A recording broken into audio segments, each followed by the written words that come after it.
Hello. Yes. Good evening, students. As a teacher, we have to try new things. Not as a teacher, as a human being. On every step, we have to try new things.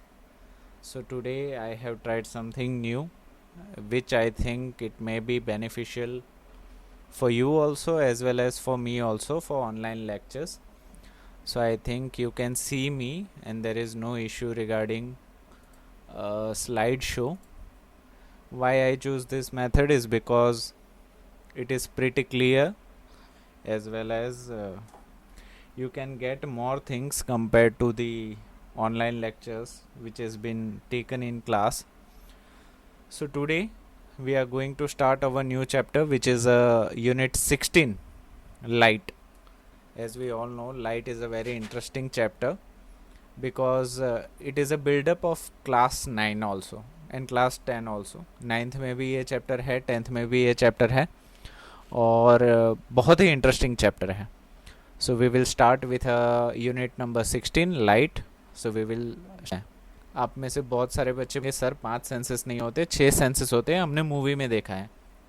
But जो 6th sense की बात करते हैं वो totally intuitional होता है. Intuitional मतलब हमें लगता है कि ऐसा है, उसका कोई साइंटिफिक रीज़न नहीं है कि ऐसी चीज़ें होंगी या नहीं. हाल के छूना, साइट, उसके बाद है स्मेल, सूंघना, और एक है सेंस जो मैं अभी फ़िलहाल भूल रहा हूँ. बट टोटली हमारे 5 सेंसेस है और 6th सेंस जिसको हम समझ नहीं सकते उसको हम कंसिडर कर सकते हैं. So totally we do have a 5 senses. The sense of sight is one of the most important senses. हमें पता है कि देखना हमारे बॉडी की सबसे इम्पोर्टेंट सेंस है. उसके बिना हमारी दुनिया बेकलर मतलब बेरंगीन हो जाती, कुछ दिखता ही नहीं हमें. Through it we see mountains, rivers, trees, plants, chairs, peoples and so many other things around us. उसी की वजह से हम हमारे आसपास रहते हुए माउंटेन्स को देख सकते हैं, रिवर्स को देख सकते हैं, ट्रीज को देख सकते हैं, प्लांट्स, पेड़ पौधे, चेयर्स, कुर्सियाँ, पीपल. और आपका ये ऑनलाइन सेशन भी आपकी आंखों की वजह से ही आप देख पा रहे हो, कानों की वजह से ही सुन पा रहे हो.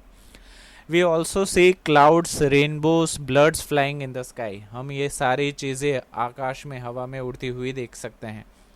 Eight night we see moon and stars. देखिए यहाँ पे मून और स्टार्स भी हम रात को देख सकते हैं. यस और नो? यस. हम बल्ब भी देख सकते हैं, लाइट भी देख सकते हैं. You are able to see words and sentences printed on the page. Page पे जो भी चीज़ें लिखी हुई होती है वो आराम से आप पढ़ सकते हो. तो ये सारी चीज़ें जो हम इतनी आसानी से हमारे बर्थ के टाइम से ही देख सकते हैं, वो कैसे करते हैं? हाउ सीइंग मेड पॉसिबल, मतलब देखना कैसे पॉसिबल हो सकता है. So moving for a next slide. Topic 16.1, what makes things visible. ऐसा क्या है जो कुछ भी चीज़ को देखने के लिए हमें कैपेबल बनाता है. So have you ever thought how we see various objects. कभी आपने सोचा है कि हम दूसरी अलग अलग चीज़ें कैसे देखते हैं? You may say that I C the object. हम बोल सकते हैं आराम से कि हमारी आंखें हैं, उसी की वजह से ऑब्जेक्ट देख सकते हैं. पर क्या ये इतना आसान है कि because of the eyes we can see, उसके अलावा और कुछ भी नहीं है? क्या हर किसी के पास, जिसके पास आँख हो, वो सारी चीज़ें देख सकता है? और आंखें होते हुए भी क्या कोई ऐसी चीज़ है जो हमें दिखाई नहीं पड़ती, आँखों से हम देख नहीं सकते? As we have already discussed in a chapter sound. Sound में हमने ऑडिबल साउंड और इनऑडिबल साउंड के बारे में डिस्कस किया था. In that chapter we know कि ऐसी आवाज़ें जो हमारा कान सुन सकता है उसको हमें ऑडिबल कैटेगरी में डाल सकते हैं, और ऐसी आवाज़ें जिसको हमारे कान नहीं सुन सकते उसको इनऑडिबल में डाल सकते हैं. तो वैसे ही देख सकने वाली और ना देख सकने वाली चीज़, ऐसा कुछ लाइट चैप्टर में होगा क्या, उसको डिस्कस करते हैं. But can you see an object in a dark.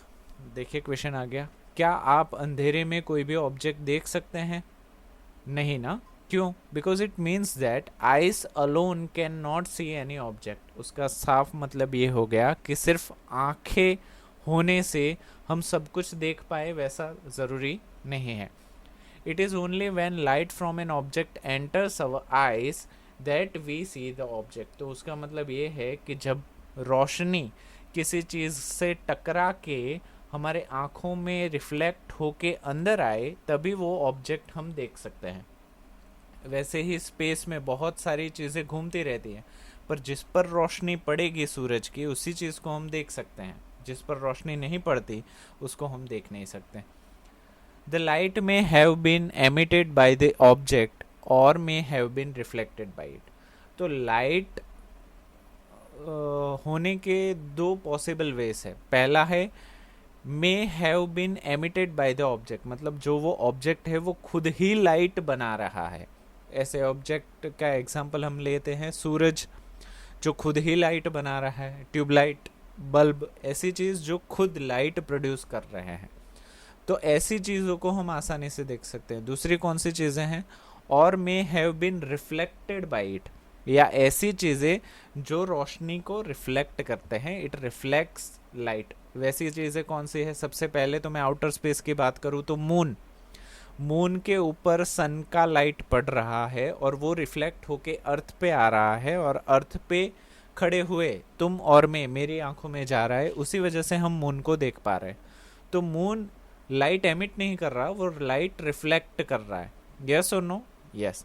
तो ऐसी चीज़ों को हम देख सकते हैं। और जो भी चीज़ आप अर्थ पे देख रहे हो वो सारी की सारी प्लस और माइनस प्रोपोर्शन में लाइट रिफ्लेक्ट करते हैं। फॉर एग्जांपल ऐसी चीज़ें जो देखने में बहुत मुश्किल हो, फॉर एग्जांपल पर्पल लाइट, आपने देखा होगा बहुत सारी दुकानों के ऊपर पर्पल लाइट के बैनर होते हैं, तो उसको आप दूर से देखोगे ना तो it is difficult to scene.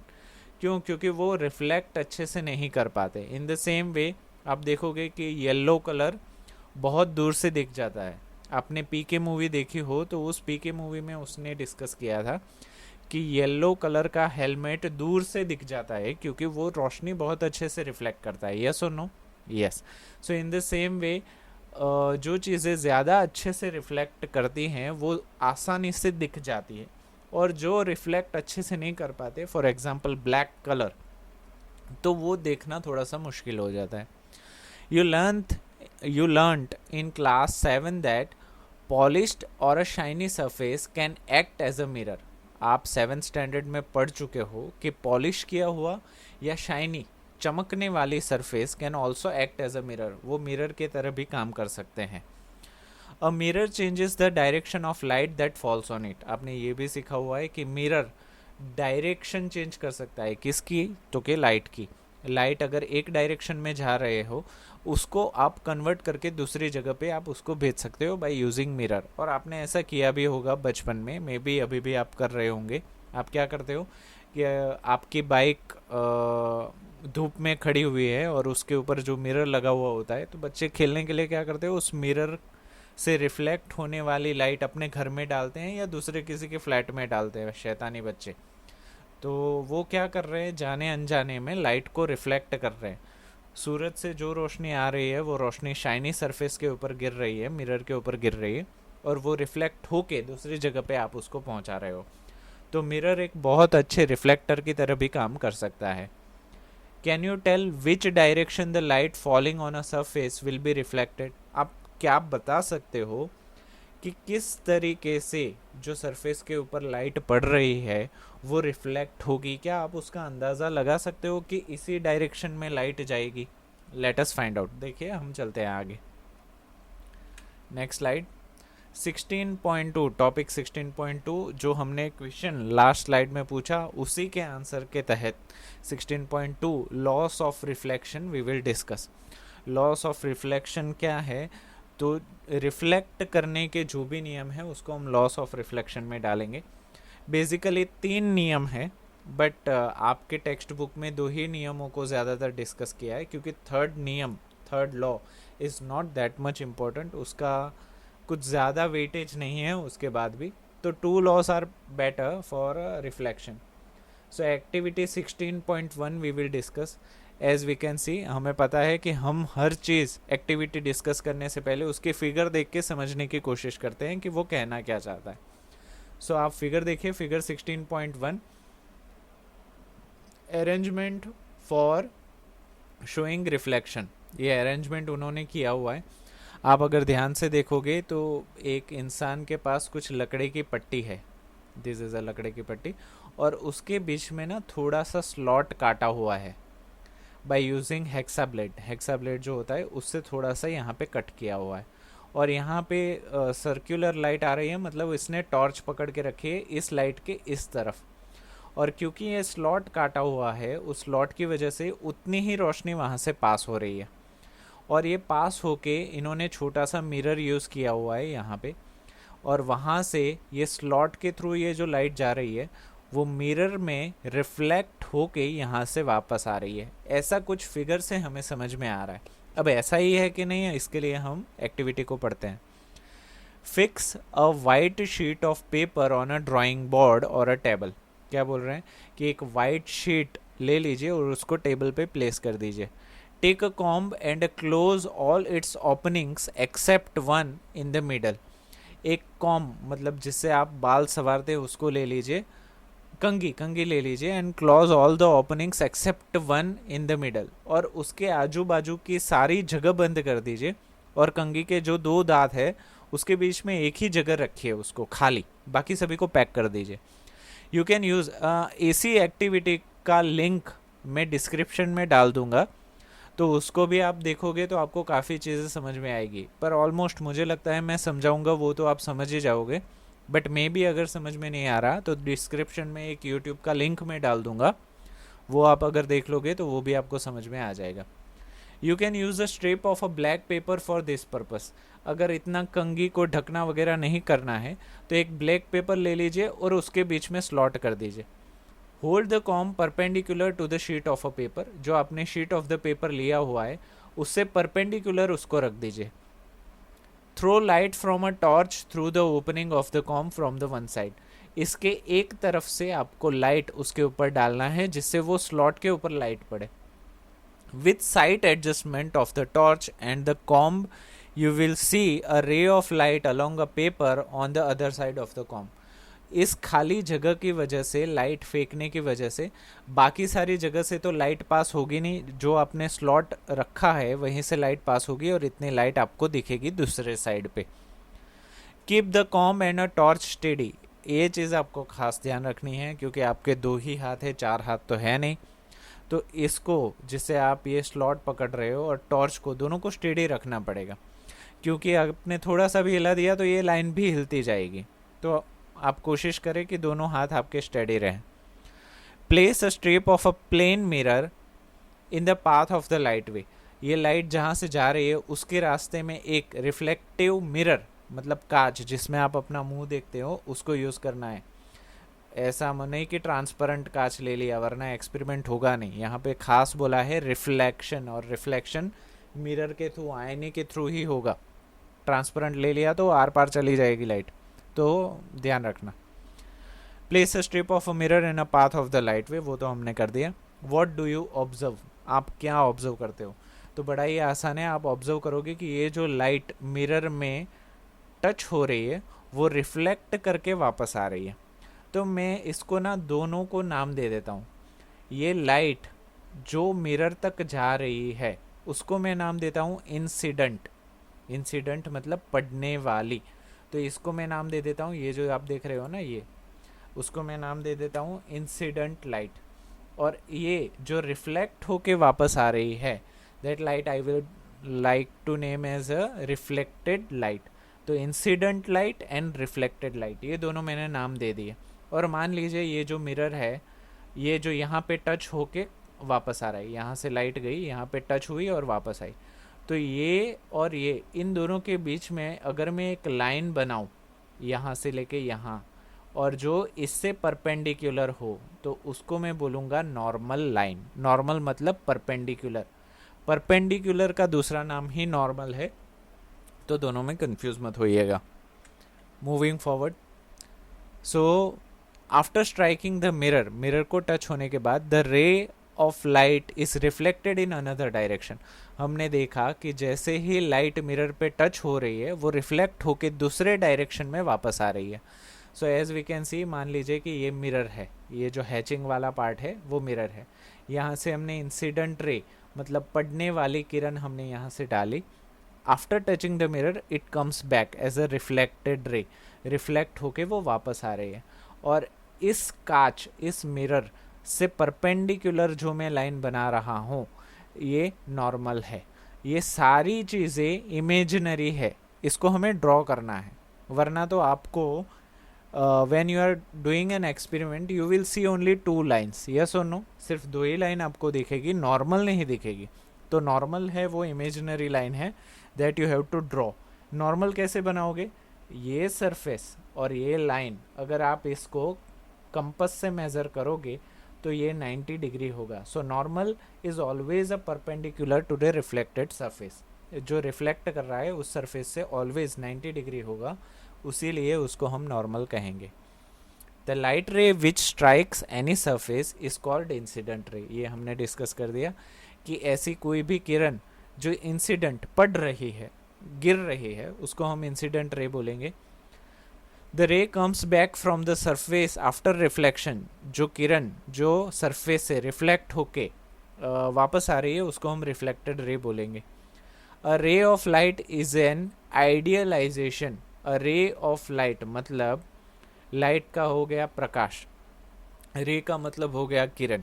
A ray of light is an idealization. ये वर्ड ना बहुत ही इंपॉर्टेंट है। क्यों इंपॉर्टेंट है? Because a ray of light, idealisation का मतलब है सिर्फ सोच होना।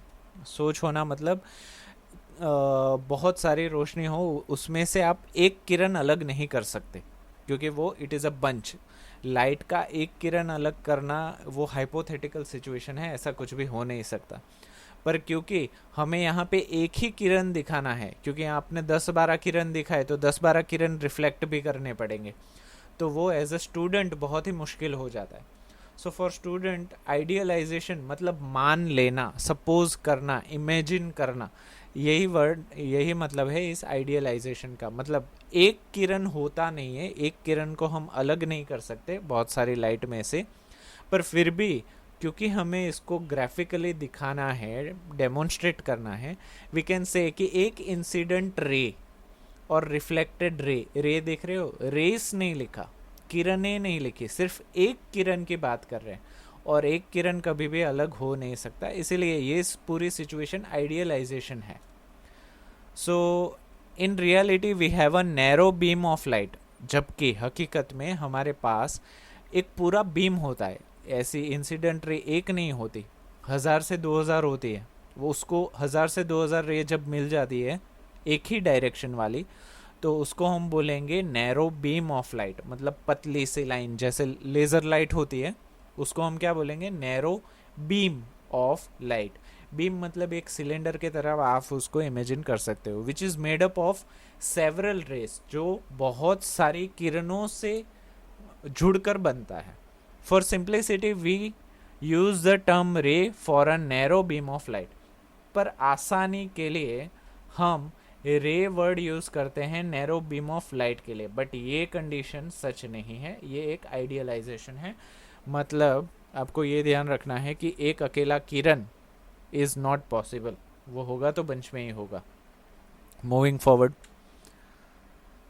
draw a line showing the position of a plane of a mirror, an incident ray and the reflected ray on the paper with the help of your friends।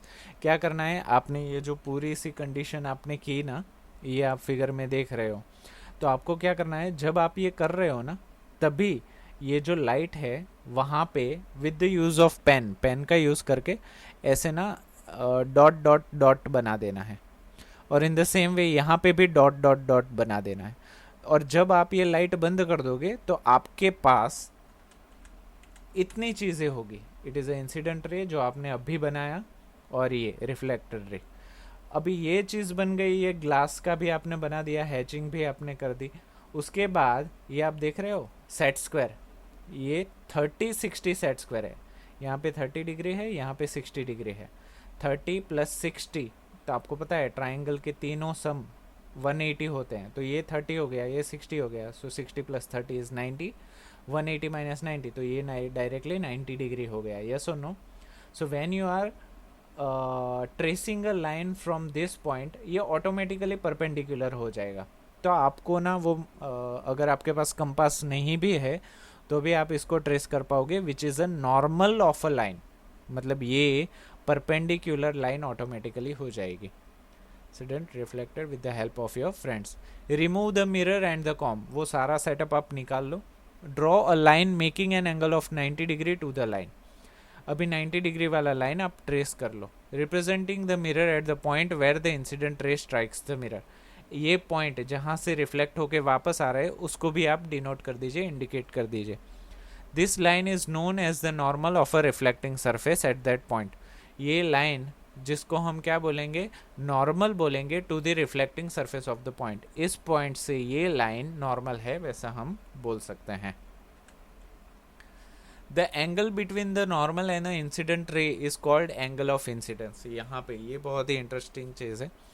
ये जो incident ray है, this incident ray, और ये जो normal है, ये normal और incident ray के बीच में जो एंगल बन रहा है विच इज डिनोटेड बाय आई, जिसको हमने स्मॉल आई से इंडिकेट किया है, ये स्मॉल आई को हम बोलेंगे एंगल ऑफ इंसिडेंस. उसका मतलब है जिस एंगल पे किरण पड़ रहा है, किसके रेफरेंस से, तो नॉर्मल के रेफरेंस से, ग्लास के रेफरेंस से नहीं.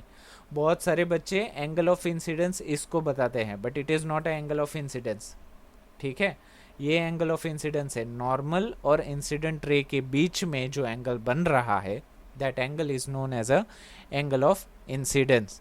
और नॉर्मल और रिफ्लेक्टेड रे के बीच में जो एंगल बन रहा है, that is angle of reflection. कुछ भी नहीं है. Incidence angle of incidence, reflection angle of reflection. सो ये दोनों डेफिनेशन इंपॉर्टेंट है, एक एक मार्क्स के लिए वो लोग पूछ सकते हैं. Measure of the angle of incidence and the angle of reflection. Repeat the activity several times by changing the angle of incidence. आप क्या करिए, अलग अलग इंसिडेंट एंगल के लिए, अभी आपने ये एंगल लिया ना, आपको क्या करना है, लाइट थोड़ी सी साइड में रख दो और ये एंगल चेंज करो. For example, initially it is 45 degree, तो दूसरी बार आप 50 डिग्री लेके सेम प्रैक्टिकल एक्सपेरिमेंट करो. उसके बाद 60 डिग्री, 70 डिग्री, अलग अलग एंगल्स पे इंसिडेंट एंगल को चेंज करो. ठीक है, तो रिफ्लेक्टेड एंगल कितना हो रहा है, दैट यू हैव टू सी. देखना पड़ेगा कि कितना रिफ्लेक्टिंग एंगल आता है. इसी चीज़ को अगर मैं आराम से अच्छे से समझाऊँ तो ये फिगर आप देख लीजिए. एक गिफ फाइल मैंने सेटअप की हुई है. यहाँ से एक लेज़र लाइट रखी हुई है. क्योंकि लेज़र लाइट यहाँ से आके यहाँ पे टच हो रही है, तो इसको मैं बोलूँगा इंसिडेंट रे. और यहाँ से रिफ्लेक्ट होके वापस आ रही है, तो इसको मैं बोलूँगा रिफ्लेक्टेड रे. हमें पता है कि इंसिडेंट एंगल और नॉर्मल के बीच का जो एंगल बन रहा है उसको हम बोलेंगे angle of incidence. In the same way normal और रिफ्लेक्टेड रे के बीच में जो एंगल बन रहा है उसको हम बोलेंगे angle of reflection. For experiment आपको ये एंगल, इंसिडेंट एंगल अलग अलग लेना है, और उसके लिए तो यहाँ पे already table 16.1, if you wish you can also refer this with your textbook. Textbook में भी टेबल 16.1 NCERT में दिया गया है. That the same thing you have to refer to. अगर angle of incidence, for example मैं यहाँ पे 45 डिग्री ले रहा हूँ, 45, तो यहाँ पे एंगल ऑफ रिफ्लेक्शन कितना होगा वो आपको कंपास से मेज़र करना है. अगर मैं यहाँ पे 50 लेता हूँ तो यहाँ पे कितना होता है, 60 लेता हूँ तो कितना होता है, 70 लेता हूँ तो कितना होता है, 80 लेता हूँ तो कितना होता है, वो चीज़ आपको प्रैक्टिकली कंडक्ट करनी है. तो फिर से मैं आपको बैक स्लाइड में लेके जा रहा हूँ. आप बोलोगे सर ये यहाँ से हमने नॉर्मल ड्रॉ किया, ये इंसिडेंट एंगल और ये रिफ्लेक्टेड एंगल, ये दोनों तो सेम ही लग रहे हैं. यस और नो? क्योंकि यहाँ से यहाँ तक और यहाँ से यहाँ तक, तभी तो ये रिफ्लेक्शन हो पा रहा है. So the thought which I think कि आपके दिमाग में आया है वो बहुत ही सही थॉट है. ऑलमोस्ट इंसिडेंट रे का एंगल और रिफ्लेक्टेड रे का एंगल सेम ही आएगा. फॉर एग्जांपल यहाँ पे आपने फर्स्ट 45 डिग्री लिया है, तो अगर आप मेज़र करोगे तो 44.9 या 44.8 almost similar angle you will get. Yes, अगर फिर भी समझ में नहीं आ रहा तो मैं डिस्क्रिप्शन में एक यूट्यूब का लिंक देता हूँ, वो एक्सपेरिमेंट आप अपने आराम से सहूलियत से देख लीजिए. Do you see any relation between the angle of incidence and angle of reflection? क्या आप एंगल ऑफ इंसिडेंस और एंगल ऑफ रिफ्लेक्शन के बीच में कोई रिलेशन देख पा रहे हो? ऑफ कोर्स, क्या रिलेशन देख पा रहे हो कि दोनों इक्वल है, दोनों नियरली और अप्रोक्सीमेटली बहुत ही सेम है. Are they approximately equal? Of course they are approximately नहीं, परफेक्टली इक्वल. जब आप अगर बहुत ही ध्यान से एक्सपेरिमेंट करोगे तो 45-45 ही आएगा, एंगल अलग नहीं आएगा. If the experiment is carried out carefully, बहुत ही ध्यान से अगर एक्सपेरिमेंट आपने किया तो इट इज सीन दैट, आप देखोगे कि the angle of incidence is always equal to the angle of reflection. Angle of incidence always equals to the angle of reflection. ये दोनों चीज़ें ऑलवेज, हमेशा एक जैसी ही, इक्वल ही होगी. तो ये आपने बैठे बिठाए फर्स्ट लॉ ऑफ रिफ्लेक्शन पढ़ लिया. It is a first law of reflection. ऐसा दूसरा भी है, उसको हम आगे देखेंगे. This is one of the loss of reflection. ये मान लेते हैं कि बहुत सारे लॉ ऑफ रिफ्लेक्शन है, उसमें से ये एक लॉ ऑफ रिफ्लेक्शन हमने कवर कर लिया. Let us perform another activity on reflection. बोल रहे हैं कि अभी और एक एक्टिविटी देख लेते हैं रिफ्लेक्शन के लिए, बट वो अभी इस ऑनलाइन सेशन में नहीं लेंगे, हम उसको लेंगे नेक्स्ट ऑनलाइन सेशन में, ताकि आपका दिमाग में बर्डन ना हो जाए, आपका दिमाग भारी ना हो जाए. यस और नो? हाँ. So here what would happen if I threw the light on the mirror along the normal? अभी इसने बहुत ही एक अच्छा सा क्वेश्चन पूछा है कि ये जो नॉर्मल आप देख रहे हो, आपने देखा कि इंसिडेंट रे यहाँ पे है, इंसिडेंट रे को बढ़ाओगे तो यहाँ पे गिरेगा, यहाँ पे गिरेगा. बट अगर इंसिडेंट रे को मैं यहाँ ले लूँ, जो नॉर्मल है उसी पे लाइट डालूँ. फॉर एग्जाम्पल, अगर आप मिरर के सामने खड़े हो और आपने laser light perpendicular to the glass डाली, तो उसकी जो परछाई होगी, उसकी जो रिफ्लेक्शन होगी, वो कहाँ पे जाएगी और रिफ्लेक्शन बनेगी भी या नहीं, ऐसा क्वेश्चन उसने पूछा है. आप सोचोगे सर क्वेश्चन तो काफ़ी अच्छा है. यहाँ पे देखिए, इस फिगर को भी मैं बता देता हूँ. ये इंसिडेंट रे जो यहाँ पे ब्लू लाइन है, उसको मैं खड़ा कर दूँ नॉर्मल लाइन के ऊपर, तो रिफ्लेक्शन जो ये लाल कलर की है वो कहाँ जाएगी? That is the question. इस क्वेश्चन को हम नेक्स्ट ऑनलाइन सेशन में डिस्कस करेंगे, ताकि आप उसको अच्छे से समझ जाओ. एक्टिविटी 16.2 से we will cover in a next online session. But light के regarding I do have a one video for you. वो वीडियो आप देख लो, क्योंकि लाइट के बारे में आई थिंक 1987 में एक मूवी आई थी, mister India. Actor was Anil Kapoor, और वो लाइट के ऊपर ही, रिफ्लेक्शन के ऊपर ही डिपेंड थी. तो ये अशोक कुमार और अनिल कपूर के बीच में एक डिस्कशन होता है रिगार्डिंग लाइट. तो वो डिस्कशन मैं आपको दिखाने जा रहा हूँ. आपको जो भी समझ में आए वो समझने की कोशिश कीजिए.